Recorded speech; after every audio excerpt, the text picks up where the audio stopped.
एक नई वीडियो के साथ आज मैं फिर हाजिर हूं, आपका होस्ट दोस्त विक्रांत जोशी आपका स्वागत करता हूं मेरे रिव्यू मास्टर में, जिसमें हम लेके आते हैं वर्ल्ड अफेयर्स और डिफेंस की दिन भर की टॉप खबरें। तो चलिए जान लेते हैं। खबरों की शुरुआत करने से पहले हम खुशियां बांट सकते हैं, हमें गोल्ड मेडल प्राप्त हो गया है टोक्यो ओलंपिक में। और मैंने खेल की न्यूज में क्यों शेयर करी, क्योंकि जिनके द्वारा ये पुरस्कार जीता गया है सूबेदार नीरज चोपड़ा, वो इंडियन आर्मी में है 4RR यानी कि 4 राष्ट्रीय राइफल्स में। तो उनके लिए एक बहुत बड़ा थम्स अप, और मैं सभी से आपसे रिक्वेस्ट करूंगा कि कमेंट बॉक्स में भर दीजिए कांग्रेचुलेशन मैसेज भर दीजिए। अपनी सबसे पहली खबर की हम लोग बात करेंगे तो भारत पाकिस्तान रिश्तों से लेकर आ रही है। आपको पता है कि यूएनएससी में भारत को प्रेसिडेंसी प्राप्त हुई है और अभी अगस्त में भारत प्रेसिडेंट बना हुआ है यूएनएससी का।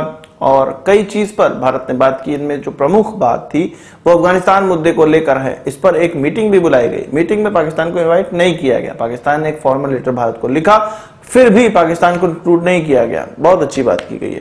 आगे सुनिए, आगे ये हुआ कि भाई भारत ने इस मीटिंग में बात की कि अफगानिस्तान में जिस प्रकार की चीजें चल रही हैं वो कुछ देशों में जो टेरर फैक्ट्री चल रही है, सेंचुरी चल रही है, उसके कारण ही हो रही है। सीधे सीधे भारत का निशाना पाकिस्तान की तरफ था।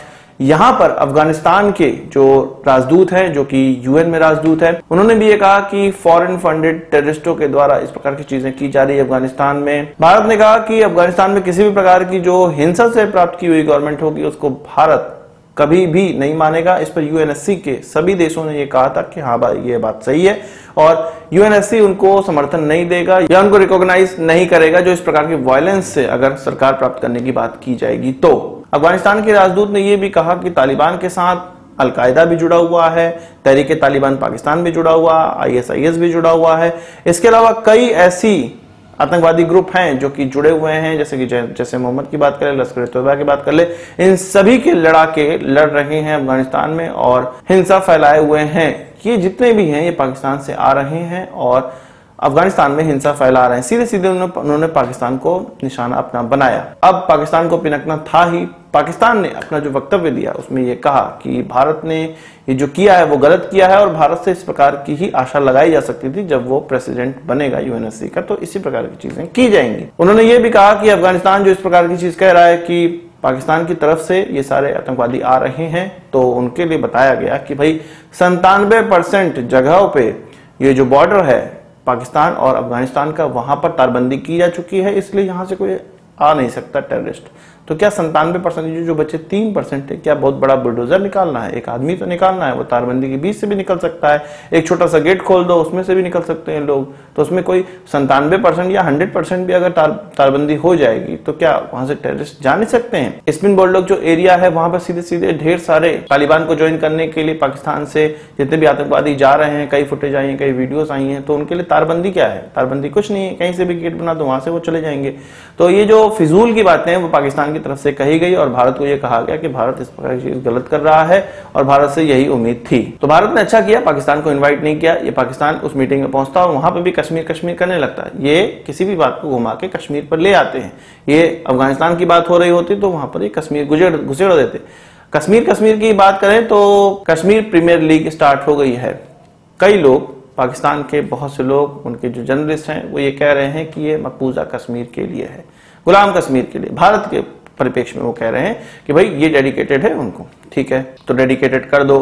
क्या कश्मीर में जम्मू नहीं है, लद्दाख नहीं है? पहले तो बात ये करेक्शन है कि भाई बहुत से क्षेत्र आते हैं यहाँ पर, आप डेडिकेट करना चाहते हैं तो उन सबको करिए। भारत के पास अभी जितना जम्मू कश्मीर है उसके जो लोग हैं वो IPL खेलते हैं, विश्व में सबसे प्रसिद्ध टूर्नामेंट खेलते हैं। उनके लिए KPL एक लड्डू नहीं बनाया जा रहा है, एक हलवा नहीं उनको दिया जा रहा है, एक चूरन नहीं दिया जा रहा है कि तुम्हारे लिए देखो हम क्रिकेट का ग्राउंड बना चुके हैं, तुम्हारे लिए क्रिकेट खेलने के लिए हम टूर्नामेंट करवा दे रहे हैं। उनको ये लड्डू नहीं दिया जा रहा, वो IPL खेलते हैं और इस प्रकार के छोटे मोटे गली क्रिकेट खेलने का उनको शौक भी नहीं है। कोई बात नहीं, जब POK भारत का हिस्सा हो जाएगा, ये जो स्टेडियम बना हुआ है मुजफ्फराबाद में वो भी भारत के अंदर आएगा, इसको और बेहतरीन बनाया जाएगा और यहाँ पे भी IPL करवाया जाएगा। वैसे कुछ लोग बोल रहे हैं कि ये कश्मीर प्रीमियर लीग नहीं है, ये कटोरा प्रीमियर लीग है। आपका क्या कहना है कमेंट बॉक्स में बताइएगा। वहीं पाकिस्तान ने 5 अगस्त को जो करना चाहा वो कर तो नहीं पाया, क्योंकि उस समय हमारी हॉकी टीम जीत गई मेडल। अब पूरा का पूरा जो माहौल है वो उसी तरफ निकल गया। ट्विटर पे तो कोई वार हो ही नहीं पाई, पर भारत ने अपना काम जो करना था कर दिया। पहले लगभग 2001-2 के समय में इस प्रकार की तस्वीर दिखाई देती थी लाल चौक की, पर अब इस प्रकार की तस्वीर दिखाई दे रही है लाल चौक की। ये 5 अगस्त के बाद ही किया गया है। तो पाकिस्तान अपनी वॉर ट्विटर पे लड़े, हम ग्राउंड पे लड़ेंगे। बात कर लेते हैं रिकैप की। रिकैप में भारत ने चीन को हरा दिया है। अब ये रिकैप क्या है और किस चीज में हराया है, इस पर बात कर लेते हैं। रिकैप का फुल फॉर्म है regional cooperation agreement on combating privacy and armed robbery against ship in Asia. जैसा कि आपको नाम से ही पता लग रहा होगा, एशिया में ऐसा ग्रुप बनाया गया है जो कि शिप की रॉबरी को रोकने के लिए है, आर्म्ड रॉबरी को रोकने के लिए है। इसके एग्जीक्यूटिव डायरेक्टर का चुनाव होना था। इसका जो हेडक्वार्टर है वो सिंगापुर में है।